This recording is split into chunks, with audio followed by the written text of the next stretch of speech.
प्यार प्यार जब भी आता है किसी अनजाने शख्स के रूप में ही आता है। मेरे पास भी जब ये आया किसी अनजान शख्स और अचानक से ही आया था। एकदम से मेरे सामने आ गई थी वो, आंखें बड़ी करके वो मुझे देख रही थी और मैं उसे देख रहा था। हल्की सी आवाज़ में उसने मुझे हाय बोला था और मैं था भोला भाला और शर्मीला, कुछ भी ना बोल पा रहा था। देख के उसको हल्का सा मुस्कुराकर अपनी गर्दन को हिला दिया था कि कभी किसी लड़की से बात तक नहीं की और आज कोई अनजान लड़की हाय बोल रही है मुझे। डर से मैं तो वहाँ से चला गया था। फिर एक दीवार के सहारे लगाकर कमर को अपनी किया चेहरा ऊपर और दिल कुछ सोच रहा था।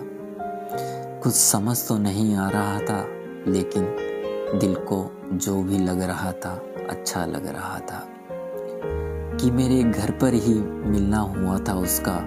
वो बहुत बातें करती थी और मैं बस सुनता जा रहा था। वो क्या बोल रही थी कुछ नहीं था मुझे ख्याल, मैं सिर्फ देख रहा था उसको और हर बार हाँ बोलकर दे रहा था बिना समझे जाने उसकी बातों का जवाब। कुछ भी हो अब सुन के अच्छा लग रहा था। इतनी सारी बातें कभी की नहीं थी किसी भी लड़की ने मेरे साथ, और वो खुद को रोक नहीं पा रही थी खुद को बिना बातें किए हुए मेरे साथ। अगले दिन जब मिलना हुआ था उससे, उसने कही थी मुझसे एक बात, सुन के सर चकरा गया, घबरा गया पहली बार।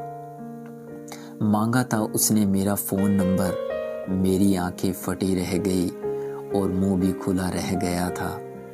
होने लगी थी दिल में उथल पुथल, फिर कुछ न सोचा मैंने भी नंबर दे दिया था।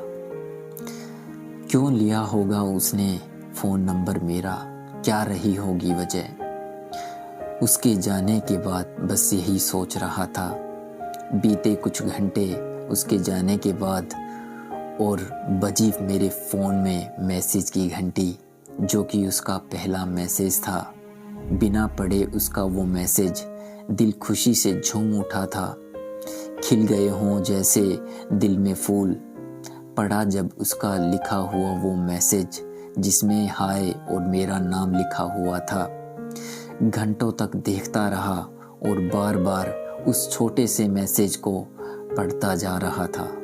और वो मैसेज, एक छोटा सा मैसेज, मेरे लिए बहुत बड़ा हो गया था। देना चाहता था मैं भी उसके मैसेज का रिप्लाई, लेकिन दिल भी डर रहा था, रोक रहा था अपने आप को कि ना करूं उसके मैसेज का रिप्लाई। लेकिन पता नहीं क्यों अपने आप को रोक नहीं पा रहा था। बंद की अपनी आंखें और ली एक लंबी सांस और झट से मैंने भी उसे फिर मैसेज कर दिया था।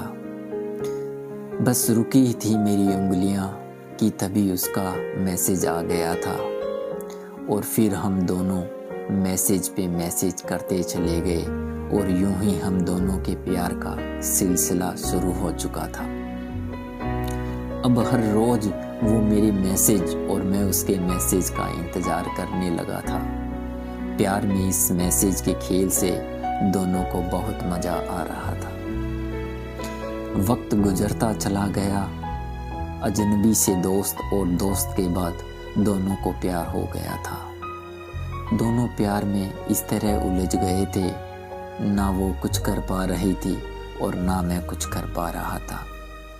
अब होने लगी थी रातों को बातें, ढलते ही सूरज देखता था अपनी घड़ी और उसके मैसेज आने से पहले अपना सभी काम निपटा लिया करता था। फूल जैसे बरस रहे हों उसी तरह शुरुआत होती उसके मैसेज की मुझ पर, करके महसूस उसके पास होने का एहसास उसके ख्यालों में खो जाता था।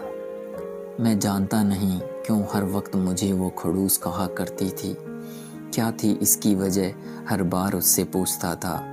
छोटी छोटी बातों पर उसका रूठ जाना, फिर भी बातें घंटे तक हो जाती थी। उसकी नाराज़गी में भी वो अकड़ के बात करना, मुझे उसमें भी प्यार नज़र आता था। ढूंढती रहती हर बार कोई वजह रूठ जाने की, हर बार जब रात को उसको वापिस जाना होता था। ये सब करती थी वो जानबूझकर, क्योंकि कल फिर बात होगी और मनाया जाएगा उसे, इसलिए हर रात जाते वक्त रूठ जाया करती थी। कभी वो मुझ पर हक दिखाती तो मैं कभी उस पर हक दिखाता था। यूं ही चलते चले गए प्यार में, दिन रात में बदल गई और ढलता जब सूरज, जब वो आती तब सवेरा हो जाता था। प्यार जब भी हुआ, जितना भी हुआ, मज़ा बहुत आता था।